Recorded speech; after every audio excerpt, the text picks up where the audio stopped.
Nibyo ni mu gitondo cyo ku itariki 24 z'ukwezi kwa 12 cyangwa se ukwezi k'Ukuboza umwaka w'ibihumbi 2024.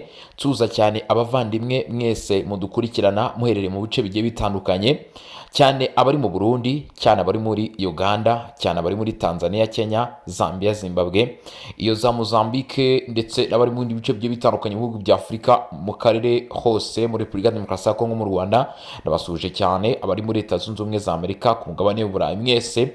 Reka mfate uyu mwanya mbifurize kugubwa neza muri iki gitondo. Rero mu by'ukuri nk'uko ntangiye mbivuga, turi mu masaha mu gitondo cyangwa se turi mu masaha akira amasaha ya kare.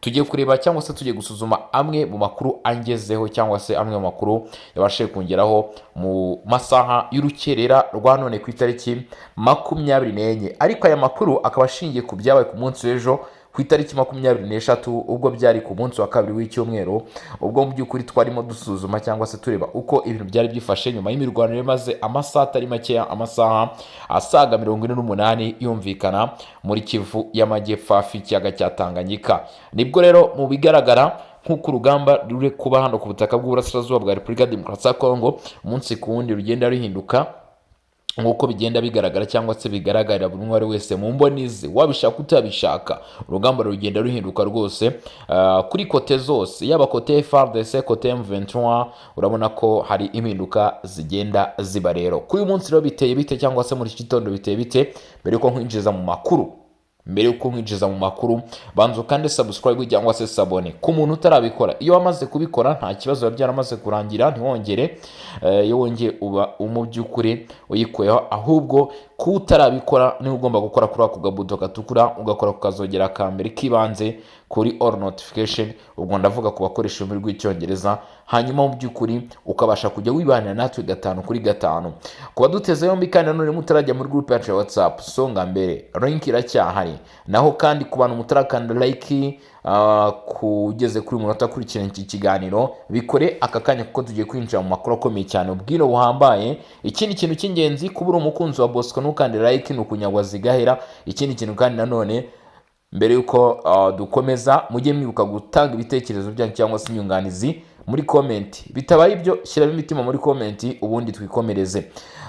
Reka rero dukomeze nta gutinda twinjira mu makuru. Amwe mu makuru ari kungeraho kugeza kuri isaha ku ntambara yo ku butaka bw'uburasirazuba bwa Repubulika Demokarasi ya Kongo, nuko igihugu cya Kenya babyanga babyemera, noneho bikozwe ku gisa nk'agahato.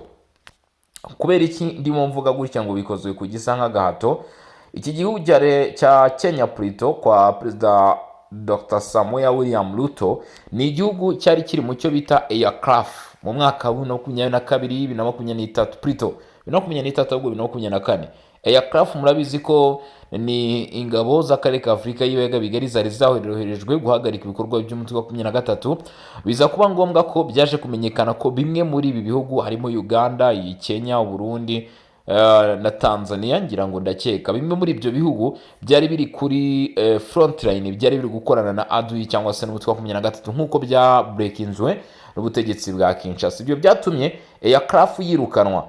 Ubutegetsi bwa Kinshasa burayirukana buyisimbuza SADC yaje irimo Tanzania, Malawi ndetse na Afurika y'Epfo. Gusa iki kiriho cyangwa se icyabayeho, ingabo z'u Burundi zo zasigayeyo na n'uyu munsi, bamwe nkeka ko mu by'ukuri bakiriyo. Uko bimeze rero, Kenya yahise igaragaza ko cyangwa se yongera kwemeza ko igiye kujya mu mujyo wa diplomasi ndetse na politiki, ariko bakirengagiza ko buriya Kenya hari bimwe mu bihugu abantu badakeka ko biri no mu burasirazuba bwa Repubulika Demokarasi ya Kongo, cyangwa se badatekereza ko biriyo. Buriya ushobora gusanga nk'Ubushinwa bufiteyo ingabo ziri ku Rwanda, ariko ntago ziriyo nk'ingabo z'Ubushinwa zoherejwe na leta y'Ubushinwa, ahubwo hari ikintu bita MONUSCO. Murabizi ko buriya n'Abahinde bari cyane no muri Kivu y'Amajyepfo. Hari ikintu mutazi, MONUSCO cyangwa se MONUSCO, nanjye kuvuga ngo MONUSCO, iyo ni MONUSCO yo muri Repubulika Demokarasi ya Kongo. Mu by'ukuri ni ingabo ziba zaroherejwe n'umuryango w'abibumbye mu kubungabunga ndetse no kugarura amahoro. Izi ngabo rero ziba zarerekeje hariya ku butaka bw'uburasirazuba bwa Kongo, ni ingabo zirimo ingeri zigiye zitandukanye, ni ingabo zirimo ibihugu bigiye bitandukanye. kuba rero na Kenya irimo ntabwo ibyo bitungurana cyangwa se ntabwo ari ikintu watekerezaho cyane ko mu by'ukuri Kenya nayo isanzwe ari igihugu kinyamuryango cy'umuryango w'abibumbye cyemeye gutanga ingabo mu kubungabunga cyangwa se n'umusada mu kubungabunga amahoro hirya no hino ku isi. Ati utera uburiza arabwibanza. Ni nayo mpamvu rero Kenya mu by'ukuri bigaragara ko iri muri iyi misiyo. Reka turebe cyangwa se dusuzume uko byifashe. Hari icyo bita 5 Quick Reaction Force. Iyi navuga ko ni ndayita battalion, ndayita iki, ni sekiteri y'ingabo za Kenya ziri hano ku butaka bw'uburasirazuba bwa Congo, plutôt ariko zikagaragara hehe muri Beni.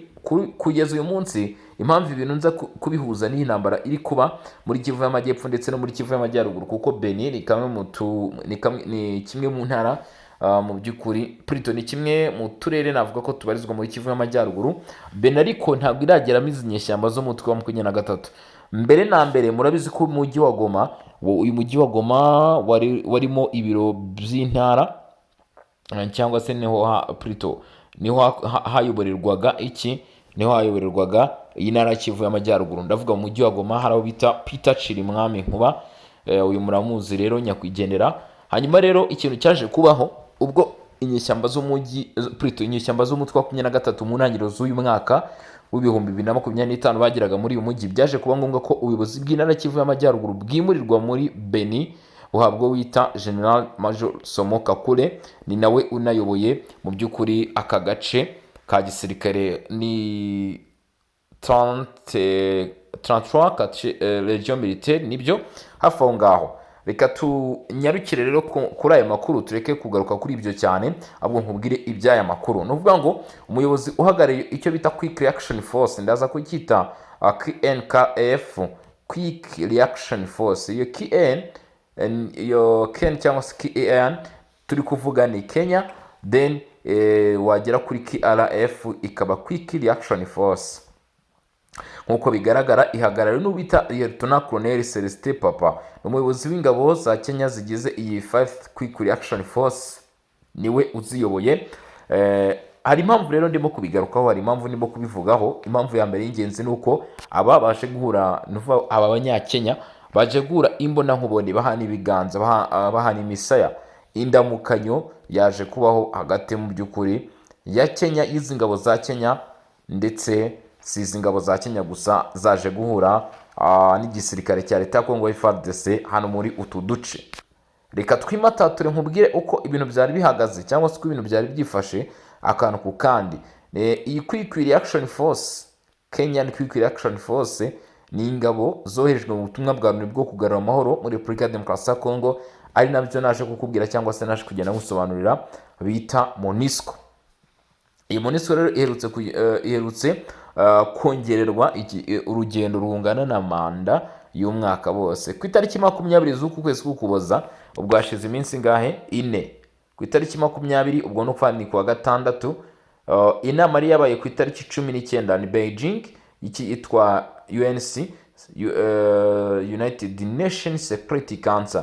Niyo nama yafatiwemo imyanzuro. Ubushinwa bwashyigikije igitekerezo, Ufaransa, Burusiya ndetse no ku ruhande rwa Amerika bigaragara ko bari bashyigikiye igitekerezo cyo kuba izi ngabo za MONUSCO zakongererwa igihe kingana na manda y'umwaka. Ubwo rero iyo manda ikaba igomba guhera ku itariki 20 z'ukwezi k'Ukuboza ikageza ku itariki 20 z'ukwezi k'Ukuboza nanone mu mwaka ariko w'2026, bavuye muri uyu mwaka wa 2025. Dukomeje rero ku bijyanye n'amakuru kugira ngo kwinjize neza muri operasiyo nyirizina uko ubundi ibintu byifashe cyangwa se uko ibintu biremetse.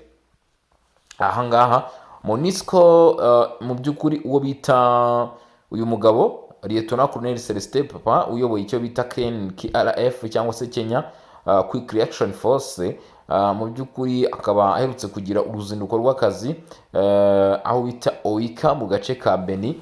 Aha Oika ni hantu ki uruzinduko rwari rugamije iki, biragana he? Ibyo byose nibyo tugiye kuba twareba muri uruzinduko. Lieutenant Colonel Celestin Papa yagiranye ibiganiro na Colonel Shele Omuyenga, umuyobozi w'akarere ka Beni, ndetse na Colonel Victor Mpsana, umuyobozi wa brigade ya 32 y'ingabo za FARDC zihuta mu bikorwa arizo bita Quick Reaction Force, bose bakorera OICA muri aka karere ka Beni cyangwa se muri aka gace ka Beni gakoramo ubuyobozi bw'intara ya Kivu y'Amajyaruguru kugeza uyu munsi.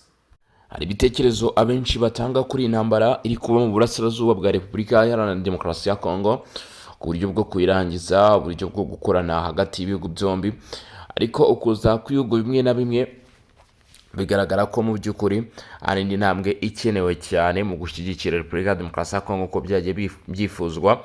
Igihugu cya Kenya rero kikaba mu by'ukuri mu bigaragara cyangwa se uko byaje kuba mu by'ukuri byajya ahagaragara ni uko gukorana kwa Kenya na MONUSCO ari byo byatumye mu by'ukuri iki gihugu rwose kiza hano muri Repubulika ya Demokarasi ya Kongo. Gukorana kw'abayobozi bagiye batandukanye gukomeje kugenda kugaragara mu bice bigiye bitandukanye hirya no hino, ariko kandi nanone izi ngabo za Kenya zikaba zigomba kugaragara muri ibi bice, ni mu gihe n'ubundi Beni hano muri Kivu y'Amajyaruguru hasanzwe hari ubuyobozi nk'uko twagiye tubigarukaho, hari ubuyobozi mu by'ukuri bw'intara ya Kivu y'Amajyaruguru. Icyo ugomba kuba wamenya, General Samu Kakule, uyu mugabo mu by'ukuri akaba akurikirana cyangwa se ari hano muri ibi bice kugira ngo arebe inyungu za guverinoma, akaba byitezwe ko mu by'ukuri agomba guhura n'abayobozi b'Abanyekongo. Rero bagarutse ku kamaro k'ubufatanye bukomeye hagati y'ingabo za MONUSCO, za FARDC ndetse n'abaturage bo mu gace, mu by'ukuri mu rwego rwo gushyira mu bikorwa inshingano zo kurinda abasivili ndetse no kugarura umutekano. Banagaragaje ko agace k'imirimo hagati ya Mavivi ndetse na OICA nyuze mbaho karangwa n'umutekano uhagije bitewe n'irondo ndetse rikorwa n'ingabo za Kenya.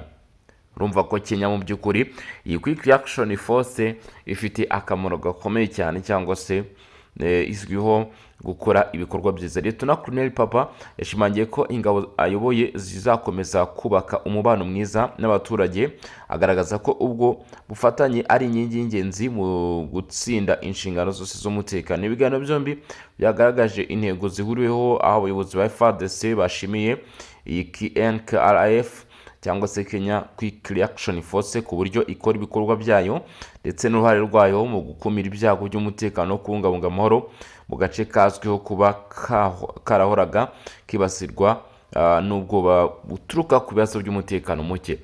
Ugomba gusobanukirwa neza ko izi ngabo za Kenya bavuga zitabaraho rukomeye cyangwa se ziba zizwiho mu by'ukuri ama operation yihuse. Tugiye rero kuri byinshi ku bijyanye n'iyi Kenya Quick Reaction Force ndetse na FARDC n'abayobozi bo muri utu duce muri OICA. Icyambere hari imiterere y'akarere ka OICA mu rwego rw'umutekano. Ubundi ahangaha muri ibi bice hagaragara izi ngabo za Kenya mu by'ukuri bimeze bite? Ni muri Beni muri Kivu y'Amajyaruguru, ni kamwe mu turere tumaze igihe kinini twibasirwa n'ibikorwa by'imitwe itwaje intwaro, nuvuga ngo inyeshyamba zihagaba ibitero bigira ingaruka cyane ku baturage. Ibyo murabizi, cyane cyane ADF, umutwe ukomoka mu gihugu cya Uganda. Naho kare utuma kiba ibi bikorwa bituma haba ahantu hafite akamaro k'ikirenga mu bya gisirikare, kuko ari ihuriro ry'inzira zihuza Mavivi, Mbavu ndetse n'umujyi wa Beni. Urumva OICA aka gace ingabo za Kenya zigomba kurinda umutekano, nyine ni agace gakomeye cyane. Mu by'ukuri biri ngombwa ko uruhande rwa guverinoma rugomba ko ruhafite. Ni ibintu rero byagiye bigaragara ko bigira ingaruka zikomeye cyane ku mutekano w'abasivile, ubwisanzure bw'ingendo ndetse n'ubucuruzi.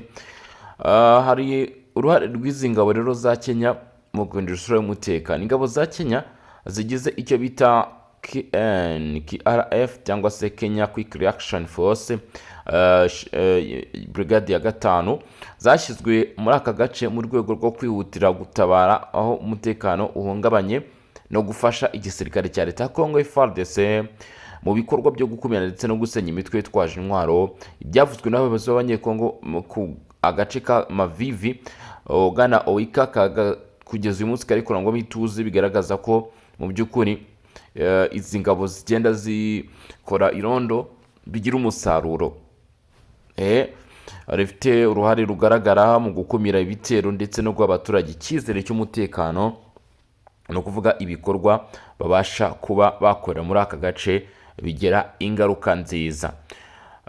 Mu by'ukuri uburyo bwa diplomasi nabyo bifitemo aho bitanga ibiganiro byakozwe na Leta Colonel Papa ndetse n'abayobozi ba FARDC n'abayobozi b'akarere. Ni urugero rw'uko diplomasi ya gisirikare irimo iragira uruhare mu kubaka icyizere, ndetse ari igikorwa cyiza cyane, ahubwo mu buryo bumwe na bumwe ari uguhuza ingamba z'umutekano, kwirinda kutizerana hagati y'ingabo zo mu bihugu n'iz'amahanga, ndetse no kongera imikoranire mu rwego rwo kurinda abasivili. Ibiganiro byabaye bijyanye n'amakimbirane ashingiye ku kudahuza amakuru cyangwa se kutumva inshingano za buri ruhande. Hari ubufatanye n'abaturage, kimwe mu nsinzi ikomeye cyane mu kubona kimwe mu nkingi ikomeye cyane mu kubona intsinzi ndetse n'intambwe zifuzwa kugeraho muri iyi mikoranire ya FARDC n'izi ngabo za Kenya. Bifuza ko nyine hazamo abaturage kugira ngo bajye bahanahana amakuru ndetse binabafashe kugera ku ntsinzi.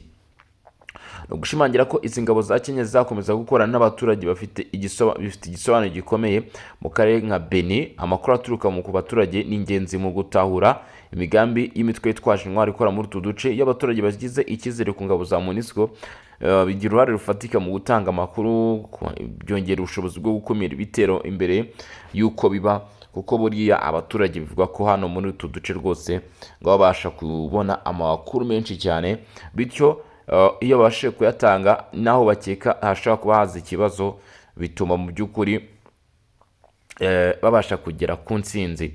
Hari icyerekezo ku mibanire ya MONUSCO na FARDC mu gihe hari aho MONUSCO yinangiye inengwa n'abaturage cyangwa abayobozi ba politike. Ishimwa ritangwa na FARDC kuri KN rigaragaza urugero rwiza rw'imikoranire ikora neza, harimo kongerera ukwemera kwa MONUSCO mu baturage, gutanga icyitegererezo ku bindi bice bya Repubulika Demokarasi ya Kongo, ndetse no gushimira ko ingabo z'amahanga zishobora kugira uruhare rufatika igihe zikorana neza n'ingabo ndetse n'igihugu cyangwa se n'abaturage. Mu by'ukuri ibi hari ingaruka ku mutekano wa Benin, nubwo ituze ryagaragaye ari intambwe ishimishije, ntiriraba mu by'ukuri ituze ubona ko cyangwa se umutekano ubona ko urambye. Haracyari urugendo, mu by'ukuri haracyari ingamba zigiye zitandukanye zikenewe gufata mu rwego rwo gukumira ibitero bya ADF. Gukomeza gusenya burundu imitwe yitwaje intwaro ni kimwe mu biri gushyirwa ku murongo w'imbere cyangwa se ku isonga.